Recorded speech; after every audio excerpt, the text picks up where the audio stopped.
بسم اللہ الرحمن الرحیم۔ السلام علیکم۔ روزانہ واقعات سننے کے لیے اس چینل کو سبسکرائب کریں۔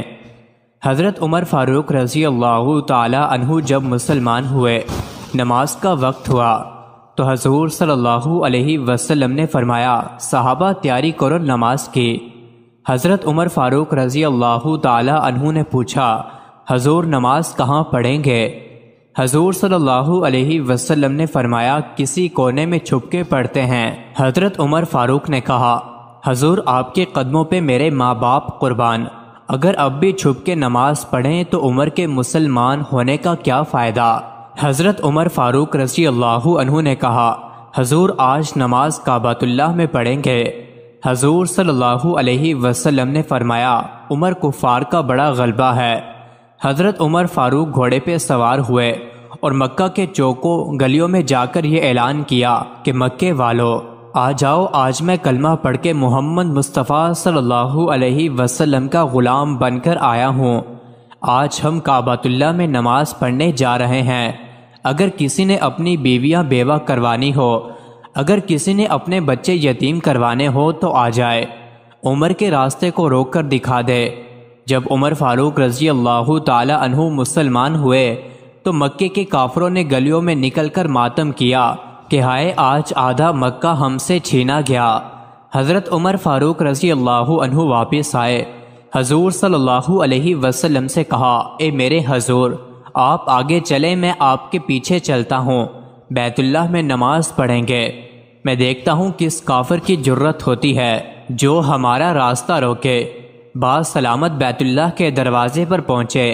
جب بیت اللہ کا دروازہ کھلا تو نبی کریم صلی اللہ علیہ وسلم نے خوشی میں نعرہ تکبیر خود بلند کیا، اور جب نبی کریم صلی اللہ علیہ وسلم نے مکہ سے ہجرت کی، اس وقت بھی حضرت عمر فاروق نے انوکھی ہجرت کی۔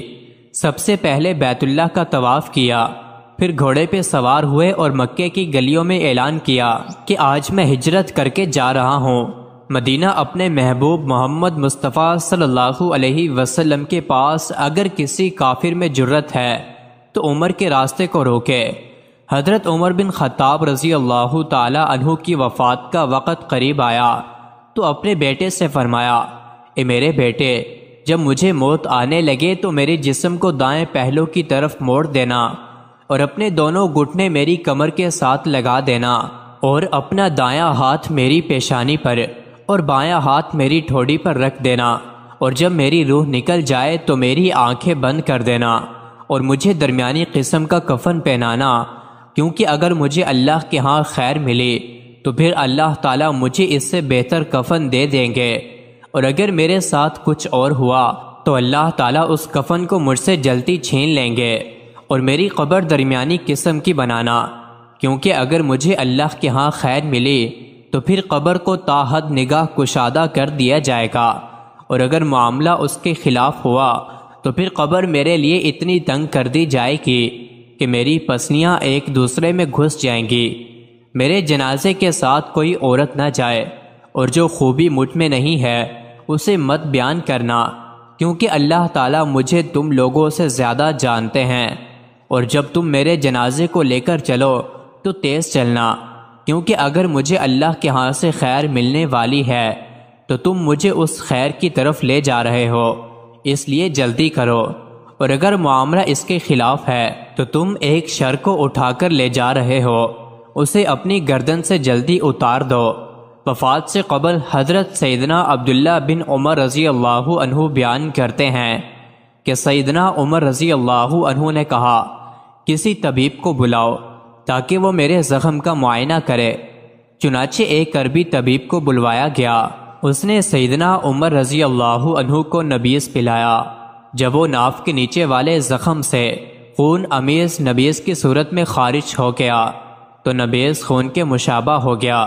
سیدنا ابن عمر رضی اللہ عنہ کہتے ہیں، پھر میں نے بنی معاویہ کی انصار میں سے ایک دوسرا طبیب بلایا، اس نے آ کر سیدنا عمر رضی اللہ عنہ کو دودھ پلایا، لیکن وہ تو زخم کے راستے سے صاف سفید دودھ ہی نکل آیا۔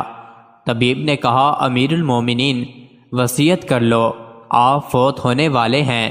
یہ سن کر سیدنا عمر رضی اللہ عنہ نے کہا، بنو معایا کا یہ بھائی سچ کہہ رہا ہے، اگر تم کوئی اور بات کرتے تو میں اس کو غلط سمجھتا۔ یہ بات سن کر لوگ رو پڑے، جس پر سیدنا عمر رضی اللہ عنہ نے کہا، ہمارے اوپر نہ رو، جو رونا چاہتا ہے وہ باہر چلا جائے۔ کیا تم لوگوں نے رسول اللہ صلی اللہ علیہ وسلم کا یہ ارشاد نہیں سنا کہ میت کو اس کے اہل و عیال کے رونے کی وجہ سے عذاب دیا جاتا ہے؟ یہی وجہ ہے کہ سیدنا عبداللہ رضی اللہ عنہ میت کے پاس رونے نہیں دیتے تھے، رونے والی ان کی اولاد ہو یا کوئی اور۔ مزید ایسے ہی ویڈیوز کے لیے چینل کو ضرور سبسکرائب کریں۔